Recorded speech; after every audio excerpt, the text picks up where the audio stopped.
হচ্ছে সালতা সালতা এয়ারপোর্টটা চারিদিকেই পাহাড়, বুঝছেন? পাহাড় আর পাহাড়। আর এই যে এয়ারপোর্ট, ছোট্ট এয়ারপোর্ট, কিন্তু বেশ অনেক আসা যাওয়া আছে, অনেকগুলো প্লেনও চলে। আমি না সকাল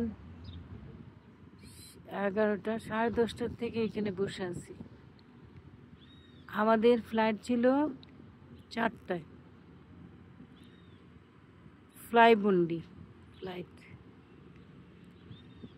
তো আমাদের হোটেল ছেড়ে দিতে হবে 10টায়। তো বললাম আচ্ছা এয়ারপোর্টে আসে কিছু ভিডিও করব, দেখবো, তারপরে আস্তে ধীরে 3 ঘন্টা আগে করতে হয়, করে চলে যাবো। এখন বাজতেছে আমাদের প্রায় 5টা 30। তো দেখেন কি কষ্টের কথা, কি বলবো। আমাদের ফ্লাইট ক্যান্সেল করছে, আমাদেরকে ইনফর্মও করে নাই, আর আমাদের কিচ্ছুই বলে নাই। এখন এসে শুনি আমাদের ফ্লাইট যাবে 9টা রাত। তাহলে আমরা একটা বিদেশের বাড়িতে রাত্রেবেলা বুয়েনোস আইরেসে নামবো, রাজধানী, আর্জেন্টিনার রাজধানী, ওখানে নামবো, নেমে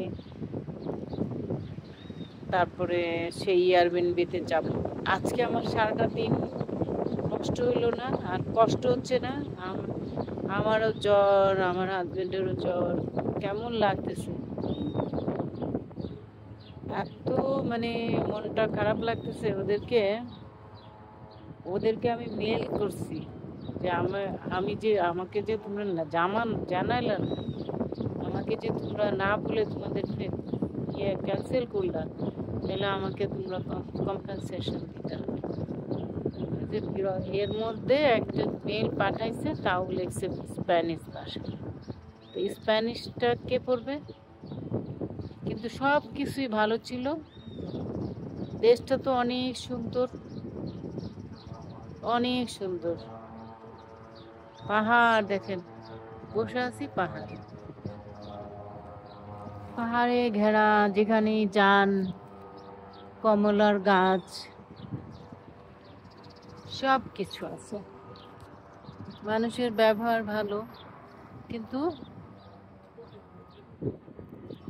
এই ফ্লাইবন্ডি আমার সাথে এই পর্যন্ত 3বার এই কাজটা করছে। শেষ পর্যন্ত আজকে ইমেল করছি যে তোমরা আমার সাথে এতই খারাপ ব্যবহার করতেছো যে এখন আমাকে দিতে হবে, কম্পেনসেশন দিতে হবে। তো মনের কথাটা, কষ্টটা আপনাদের সাথে শেয়ার করলাম। খুবই খারাপ লাগতেছে, ভালো লাগতেছে না। মনে করছিলাম আগে চলে যাব শহরে, গিয়ে খেয়ে দিয়ে রেস্ট নিয়ে বিকালবেলা একটু কারোর সাথে কথা বলবো, সেটা আর হচ্ছে না। আল্লাহ হাফেজ।